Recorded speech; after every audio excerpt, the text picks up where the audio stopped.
Welcome back to our channel Sri Medha maths tutorials. మనం ఈ రోజు వీడియోలో 10th class maths Vijay Ketanam day 17 series లో ఉన్నాము. ఇందులో మనం చాప్టర్ నెంబర్ 14 ప్రాబబిలిటీ నుంచి 1 మార్క్ బిట్స్ ఏ విధంగా అడుగుతాడో ఒకసారి నేర్చుకుందాం. సో మనం 1 మార్క్స్ బిట్స్ కూడా ఎందుకు నేర్చుకుంటున్నాము? మన టార్గెట్ పాస్ కాదు. మన టార్గెట్ పాస్ అయితే 8 మార్క్స్ సమ్స్ చేసుకుంటే సరిపోతుంది. బట్ మనం 100 out of 100 కొట్టాలి కాబట్టి మనం 1 మార్క్ సమ్స్ అనేవి కూడా ప్రాక్టీస్ చేయాలి. So first one assertion and reason ఇచ్చారు. అసర్షన్ ఏంటి? probability of winning a game is 0.4. then the probability of losing it 0.6 అంటున్నారు. సో అండ్ అలాగే రీజన్ ఏంటి?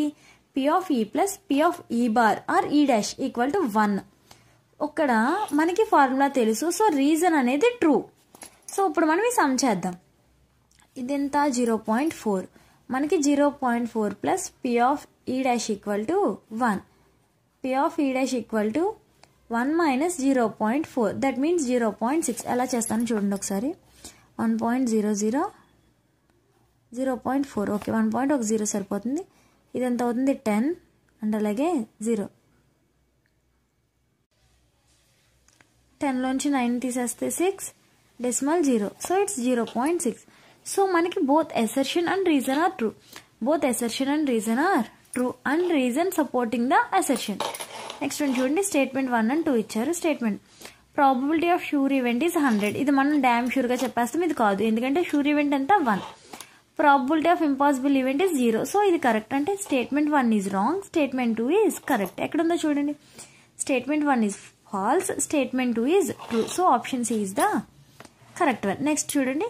Which of the following cannot be a probability of an event? 0.6 bar, 15%, 3 minus 2.3.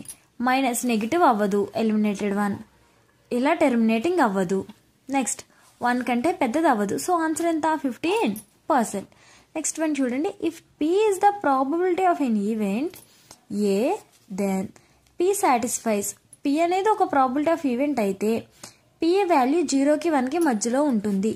0 is less than or equal to p less than or equal to 1. Next one చూద్దాం. The sum of probability of all elementary events of an experiment is 1. So, okay, is 1.